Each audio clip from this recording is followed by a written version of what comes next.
Desafio de vaga aqui no canal e dessa vez nós vamos ter um desafio de vaga sênior.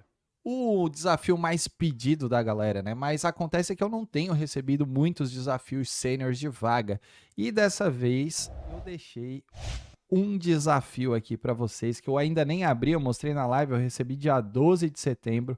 Quem me mandou foi o Fernando Brito.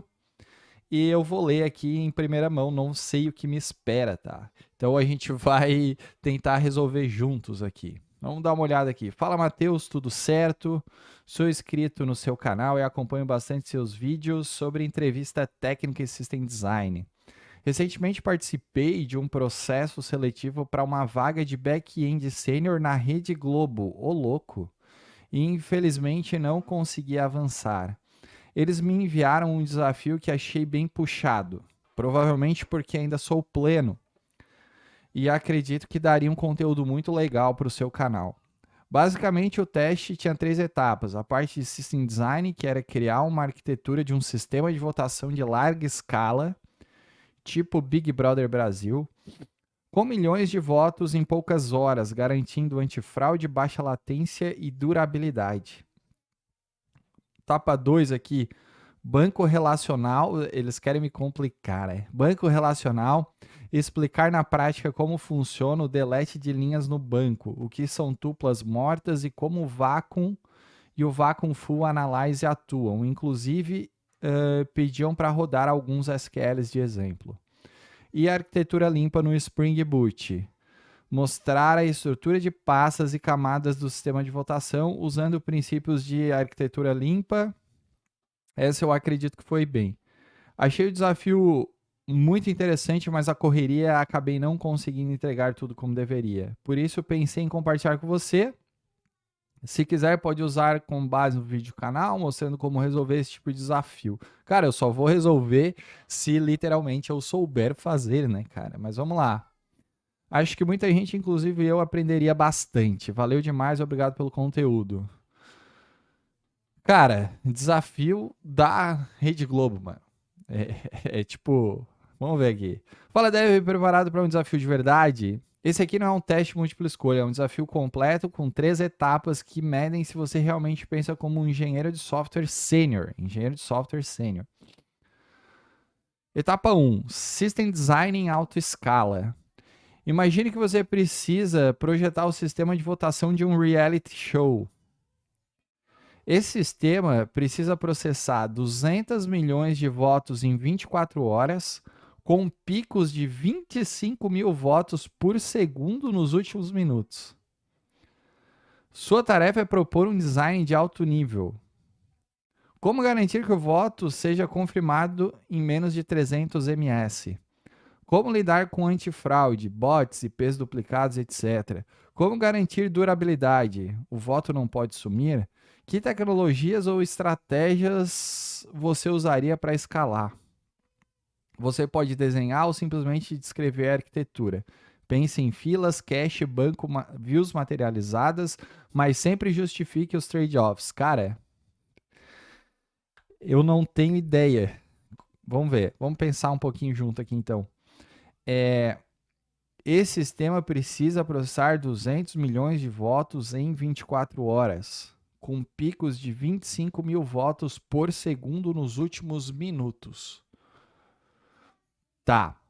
A minha ideia aqui, pessoal, é não simplesmente pegar e resolver o desafio. Eu gosto sempre de explicar as coisas, né? Então, senão seria muito simples eu pegar e desenhar isso aqui, mostrar, é assim e pronto, sabe? Então vamos lá. Quando a gente senta numa cadeira de System Design, numa cadeira de System Design interview, né, numa entrevista de System Design, geralmente quem está do outro lado é um arquiteto, é um tech lead, é um staff, é alguém que entende, não é alguém leigo, tá? E alguém que entende, significa que ele entende dos limites, ele entende dos trade-offs, ele entende o objetivo, ele não quer ver tu simplesmente pegar e sair desenhando aquelas caixinhas bonitas, tá? Esse é o primeiro ponto aqui, tá? Ele quer ver como que tu raciocina antes de chegar no teu desenho final. E na minha concepção, eu, se fosse fazer esse desafio, a primeira coisa seria eu fazer alguns questionamentos que ficaram vagos, tá? Porque muita gente acredita que é só pegar, abrir ali, pegar um quadro, pegar um papel, uma caneta, ou não sei se for online ou Excalibur e sair desenhando. Então, cara, eu começaria assim, a fazer perguntas já para detalhar esse escopo que colocaram aqui no PDF, tá? Então, o que que eu perguntaria? Eu vou abrir o Excalibur, tá? O que que eu perguntaria nesse caso aqui se eu fosse participar dessa entrevista aqui? Quem são os usuários? É global? É global, por exemplo? O que mais que eu perguntaria? Se esses votos, os votos, precisam ser auditáveis. Precisa ser auditável esses votos? Porque dependendo, eu crio uma outra solução, né? O que mais? Qual a garantia de entrega? Qual a garantia de entrega? Né, que é o SLA aqui. Que mais? Se o sistema ele precisa mostrar uma parcial ao vivo, digamos assim, parcial ao vivo para o usuário. Que mais? Qual o volume estimado, né? No pico e no total da votação. Se eles já têm essas métricas aqui de estudo, certo? Porque só depois que essa pergunta for respondida, essas perguntas forem respondidas, tu vai estar em posição de listar o que a gente chama de, vamos botar aqui, é difícil esse desafio aqui, tá? Tu vai estar apto a montar o que a gente chama de requisitos funcionais e requisitos não funcionais, certo? Que é o principal para tu fazer um system design também. Então, por exemplo, o que eu vi no PDF, né? Vamos pegar o PDF de novo, ó. Que, ó, o voto, garantia de voto seja confirmada em menos de 300 ms, ou seja, eu preciso ter como requisito funcional que a parte de registrar votos rápido, né? Significa que menos de 300 ms pro usuário ver o obrigado. Certo? Beleza. O que mais? Eu tenho que, teoricamente, se ele respondeu essa pergunta, que o sistema precisa mostrar uma parcial ao vivo para o usuário, ou seja, isso se torna um requisito funcional também, né? Então, mostrar parcial ao vivo na TV ou no aplicativo, por exemplo. Certo? Beleza. O que mais? Dar números oficiais e auditáveis, se ele responder aquela pergunta, se for auditável ou não, né? Na apuração final. Certo? Então eu tenho isso aqui como requisito funcional. Então tudo isso aqui eu já tenho que bolar antes de fazer os desenhos, cara, que é isso que eles esperam, tá? Então aqui, ó, como requisito não funcional, vamos botar aqui picos estimados, se ele respondeu também quais são os picos estimados, vamos botar aqui, ele tem 25 mil votos por segundo nos últimos minutos, então picos estimados, a gente tem aqui 25 mil votos por segundo nos últimos minutos. Pronto. O que mais? Com isso aqui, eu vou ter que saber o volume total. Então, digamos aqui, 200 milhões de votos em 24 horas. Então, vamos botar aqui, 200 milhões de votos. E o legal seria eu estudar se de fato isso aqui é para um reality show, qual o histórico de votações que já existiram em outros reality shows, por exemplo. Então, tu colocaria como não funcional um recorde histórico aqui, tá? Beleza? Então, cara, isso aqui já vai te agregar valor nessa entrevista aqui, tá, gente? Que não é fácil, tá? Agora que a gente já tem, né, essa parte aqui, né, de questionamentos, requisitos funcionais, requisitos não funcionais, daí a gente pode pensar em desenhar alguma coisa. Porque a galera começa desenhando já microserviços, começa desenhando fila, começa desenhando banco, mas não tem a mentalidade certa, né? Não tem a regra de negócio correta. E a gente tem que pensar antes também de desenhar. Olha só, estou fazendo tudo. Meu Deus. A gente tem que pensar aqui, antes de começar a desenhar para uma resposta assim de sênior, né? Qual é o gargalo, tá? Porque a gente vai desenhar o gargalo primeiro. Então a gente tem que pegar aqui e pensar o seguinte, ó. Vamos colocar aqui em vermelho. Onde dói? Onde vai estourar o pico? Onde está o risco maior da nossa solução para a gente começar a desenhar? Isso aqui a gente chama, tá? Quando a gente vai desenhar alguma coisa de capacity, como é que se escreve? Capacity planning. Assim, ó, tá? Isso aqui a gente chama de capacity planning, beleza? Então, sabendo tudo isso, a gente já meio que tem uma noção que o gargalo, dependendo do banco que ele for utilizar, né, não é no armazenamento. O gargalo, ele não vai ser no back-end. O gargalo, ele vai ser aonde, pessoal? Ele vai ser no que a gente chama de, vamos botar aqui, não sei nem escrever, throughput de votos, né? Que vão chegar em rajadas, né? Rajadas de voto. Mais, que mais? Antifraude no esquema de votação. Mais deduplicação de votos. Esse aqui, sim, é o problema de uma solução de votação, tá? De um reality show. Isso aqui, ó, tá? Não está relacionado a armazenamento, não está relacionado no back-end, não está em nada. Agora que a gente sabe tudo isso aqui, o que que eu imagino de desenho, né? Para responder, o vídeo já está com 12 minutos, mas sênior é isso, cara. O que que eu imagino de desenho? Eu vou ter aqui, né? Vamos lá, o client. Então isso aqui vai ser o nosso client, beleza? Então, o client seria o aplicativo, a página web, tudo que está sendo votado, né? Depois, quando o cliente aqui manda, né, uma votação, a gente tem que ter algumas coisas aqui, né? A gente precisa ter o que a gente chama, deixa eu ver se eu consigo fazer um desenho bonitinho, o que a gente chama de CDN, né?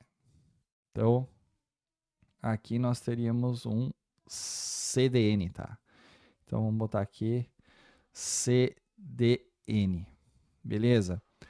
O que que seria o CDN, pessoal? Isso CDN seria para isso aqui significa Content Delivery Network. É para proteção básica do nosso sistema, para bloquear IP, para bloquear firewall, para bloquear cache na borda, tá? Então, CDN justamente vai ser responsável pelo nossos por verificar o DDoS na rede, tá? É uma rede distribuída de servidores espalhados pelo mundo que faz cache e entrega o conteúdo, beleza? Então, isso aqui é CDN. Quais são as principais funções aqui de um CDN? Vamos botar aqui para que todo mundo saiba, né? O meu objetivo não é responder esse teste, sim explicar para vocês. Vamos colocar aqui, ó. CDN, ele reduz latência, certo? Então, o usuário baixa o conteúdo do servidor mais próximo, tá? Não do teu servidor central, para isso que ele serve. O que mais? Reduzir latência. Vamos botar aqui, aguenta picos de tráfego. O que mais?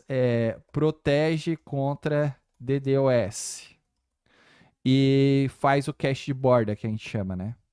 Cache de borda, certo? Então, por isso que a gente precisa aqui ter um CDN, certo? A gente pode colocar também aqui, vou botar um maisinho, vou botar aqui, ó, mais um firewall. Vamos botar aqui um Web Application Firewall junto aqui com o nosso CDN, tá?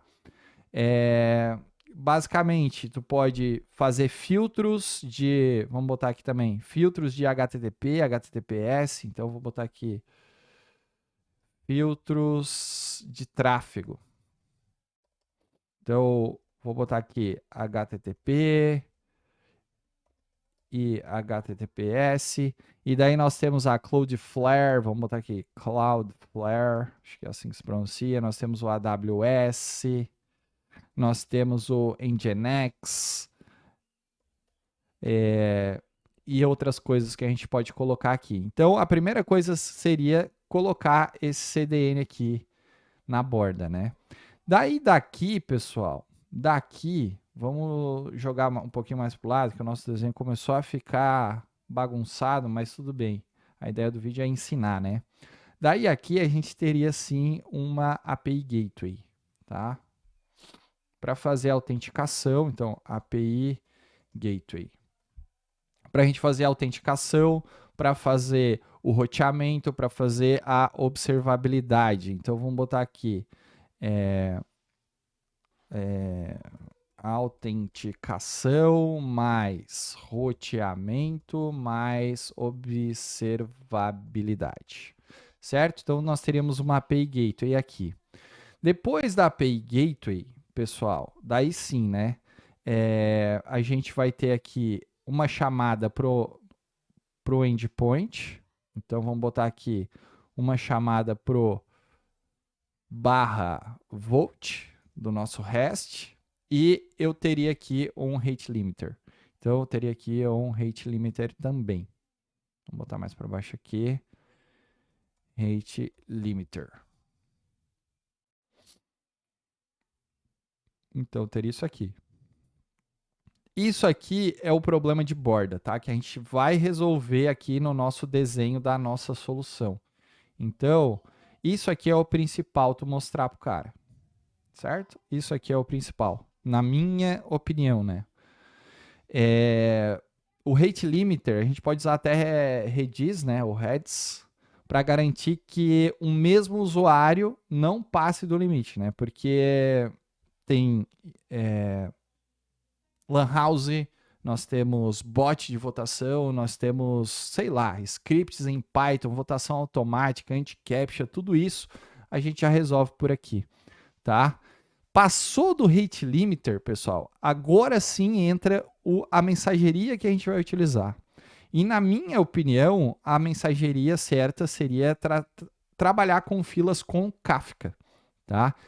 Precisa mesmo usar Kafka? Sim, cara. Precisa usar Kafka. Tá? Isso aqui vai ser obrigatório para a tua proteção contra os picos absurdos. RabbitMQ não vai resolver para um sistema de votação nesse porte aqui de 200 milhões de votos em 24 horas com picos de 25 mil votos por segundo. Não vai resolver, tá? Então, do rate limiter, a gente vai já jogar na fila, então, saindo daqui, né? Vamos botar em outra corzinha. Saindo do rate limiter, a gente vai colocar numa fila. Então, vamos botar aqui numa queue. Deixa eu aumentar aqui agora. Queue, uma fila, certo? Então, a gente vai botar numa fila e chamar o nosso Kafka, né? Vamos trazer para cá. Vamos botar o Kafka aqui. Kafka, o Kafka. Então vamos botar aqui Kafka. Pronto, aqui. E daí do Kafka, daí a gente vai pegar aqui e jogar para o nosso Cassandra, né? Pode ser, porque a gente vai usar um banco PostgreSQL, né? Então a gente vai vir aqui e botar aqui um Cassandra da vida, um DynamicDB, alguma coisa assim, né? Então do Kafka, a gente vai, vou botar aqui um Volts by Share Topic. Certo? Isso daqui, tá? Claro, aqui a gente pode botar um detalhamento legal aqui, né? Deixa eu botar aqui para vocês. Daqui para cá, a gente pode ter também um detalhamento aqui, né? A gente vai ter um string processors e a gente vai ter também um anti-duplicate services. Isso aqui. Beleza. Daí depois do Cassandra, pessoal, a gente pode trabalhar com... então, essa aqui é a segunda parte, né? Vamos botar de marronzinho aqui. A gente pode trabalhar para mostrar o resultado e as parciais. Daí a gente pode usar Materialized Views. Do Materialized Views, a gente pode ter também um Real-Time Counter, para contagem em tempo real, e a gente pode ter aqui um WebSocket Fanout aqui, o WebSocket. Pronto, isso aqui. Isso aqui já resolve a questão 1. Na minha concepção, eu trabalharia desta forma aqui, tá? Então, o nosso desenho ficou bem grande, porque eu tive que explicar tudo, né?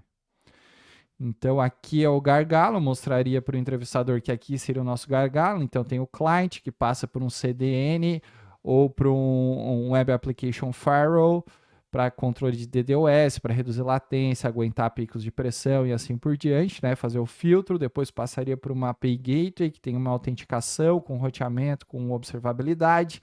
Daqui dispararia para um REST Volt, que teria um rate limiter, que daí sim, passando por isso tudo, chegaria para uma fila, que utilizaria Kafka, que entraria para um banco de dados aqui, que eu chutei um Cassandra, podia ser qualquer outro. Depois trabalharia com views materializadas, né, para ter uma contagem e assim por diante. Então, essa aqui seria a minha resposta do item 1 durante uma entrevista. Então, eu não sei se vocês vão concordar comigo nesse vídeo aqui, tá? Mas, de fato, tipo, me pegou meio que de surpresa e eu responderia sim.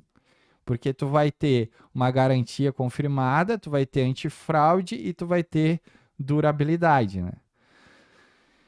É mais ou menos isso daqui, tá? E vamos para a etapa 2 aqui agora, porque me pegou de surpresa esse teste sênior, por isso que é realmente difícil, né? Eu poderia parar o vídeo aqui, eu não sei se eu paro o vídeo aqui ou se eu deixo a etapa 2 e a etapa 3 para um próximo, o que vocês acham? Senão vai ficar muito longo, mas me diz aí se vocês acham que eu passaria ou não nessa entrevista sênior, tá? Vamos continuar, eu vou fazer na sequência os vídeos aqui, vou gravar a etapa 2, gravar a etapa 3 e vou postando a cada semana para vocês. Beleza? Bom, é isso, espero que vocês tenham gostado. Se você gostou, curta e compartilha e até o próximo. Fui!